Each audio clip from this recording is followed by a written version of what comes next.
Now, really quickly, let me give you a background of my source that I'm going to use. The Commentaries of the Laws of England by Sir William Blackstone. And for those of you who are not aware, we have adopted the English common law.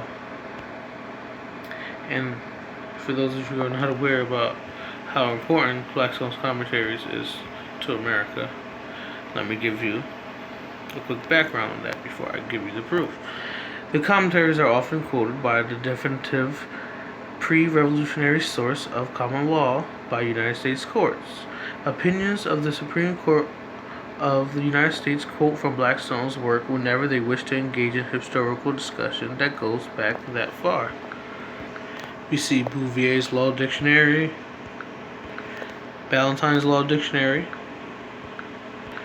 and one of the most famous, Black's Law Dictionary, who all quote Blackstone's Commentaries and other common law works. As we see here from Black's Law First Edition, the PDF from worldfreemansociety.org. You see right here, 787. This right here, 4bl.com.159, stands for book number 4, Blackstone's Commentaries, page 159. And then there's another classic commentary, Stevens Commentary. I'm not familiar with that one, but here's the famous monster definition that says a prestigious birth, a human birth, monster being a human. Right here again, 2bl.com 246. Now again, it's book number 2, Blackstone's Commentaries, 249. Thank you to Yale Law School, Avalon Law, Yale.edu, who has it online. And every S is turned into an F, for copyright reasons.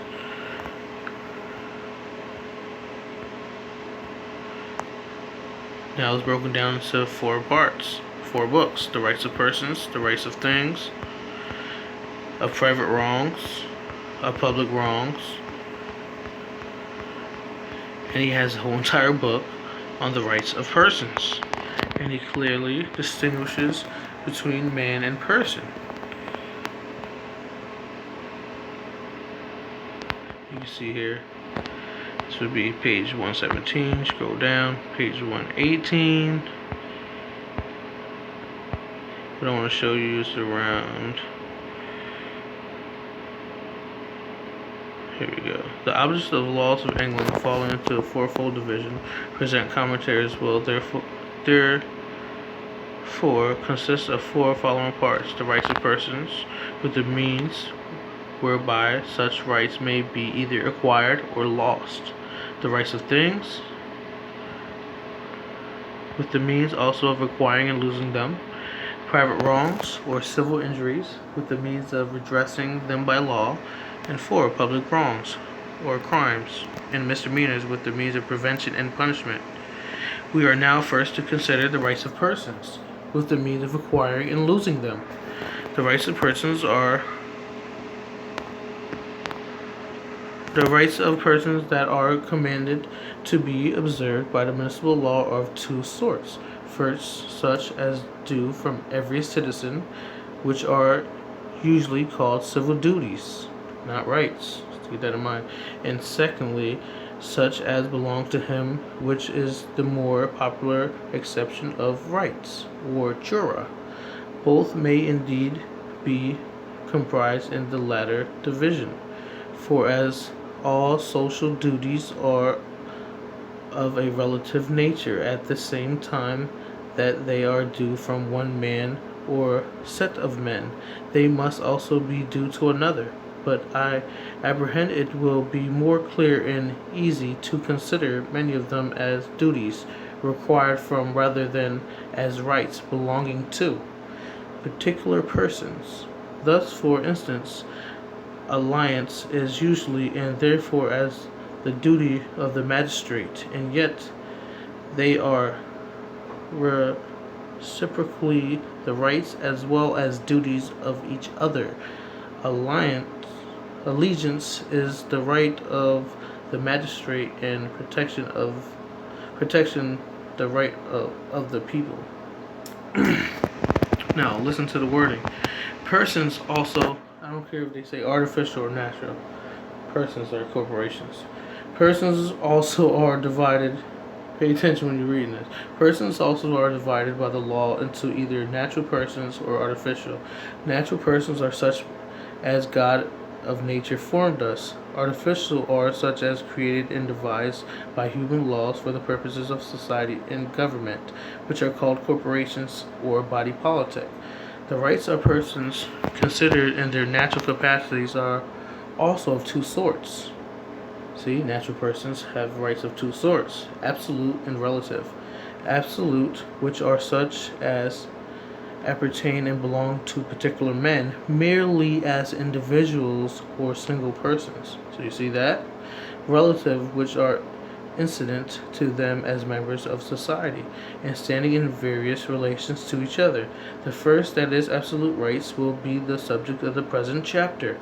By the absolute rights of individuals, we mean those which are so in their primary and strictest sense, such as would belong to their persons merely in a state of nature, in which every man is entitled to enjoy, whether out of society or in it, but with the regard of absolute duties which man is bound to perform, considered as a mere individual. It is not to be accepted that any human municipal law should at all explain or enforce them, for the end and intent of such laws being only to regulate the behavior of mankind. I'm going to stop right there. It's going to be a long video if I kept reading. Read this for yourself. You want to learn the common law. This teaches you that we are the king, as long as we allow everyone else the same rights. We're not violating anyone else's rights, as long as you don't take anyone's property or harm them in any way. You are not violating anyone's rights. And this is what this work explains. I got 5 U.S. 137, 1803, Marbury versus Madison, somewhere in here. Can't find it right now, but I do have a video of it. There it goes. Marbury versus Madison, 1803. 5 U.S. 137.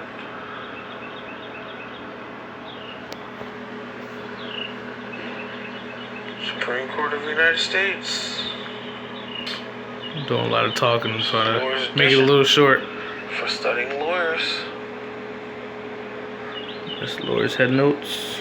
This is available to the public. Headnote 8. The very essence of civil liberty certainly consists in the right of every individual to claim the protection of the laws whenever he receives an injury. Yeah, there's a lot of talking, but here it goes. Here's the wording. You can see it says 3BL Com 402. Book number 3, Blackstone's Commentaries 402. Alright? Blackstone Volume 3, page 110. You can see them, if you read through this. There you go. Here's the proof. Don't let no one tell you otherwise. Persons are corporations, and that's the way we act in society. And society is itself is a corporation.